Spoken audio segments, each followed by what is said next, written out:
Acting zoos. Today, Valley News Team's Alex Larson spoke to the Red River Zoo to learn what they're doing to adapt to this year's aggressive outbreak.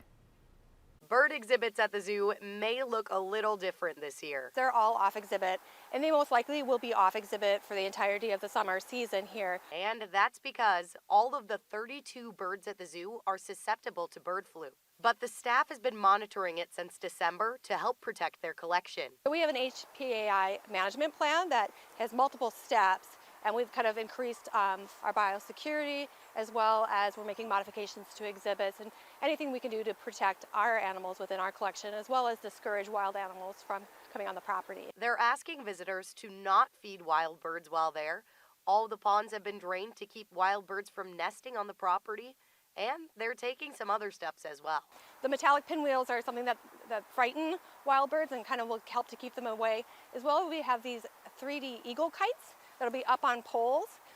So the eagles are a predator to these other birds, hopefully to keep the other birds away. There's going to be modifications to some exhibits, like different netting around enclosures, while others just won't be open this year. They're off exhibit, but they are on property.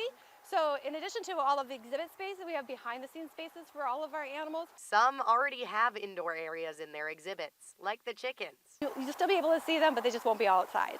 Since the birds are on site, the staff is able to closely monitor their health. We're only allowing certain staff in those areas. We've increased the PPP for staff, so we're not bringing in potential zoonotic diseases from one exhibit to another. And we've really increased our surveillance of those animals to make sure that they are safe and healthy. Jacobson says the zoo wants to keep the ones out in their exhibits right now as long as possible.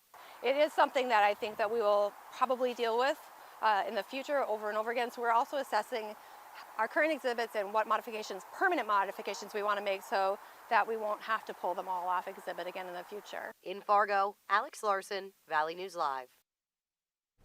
Now, zoo officials say it's still up in the air when the birds will go back to their outdoor exhibits, but say they'll be inside through at least the summer.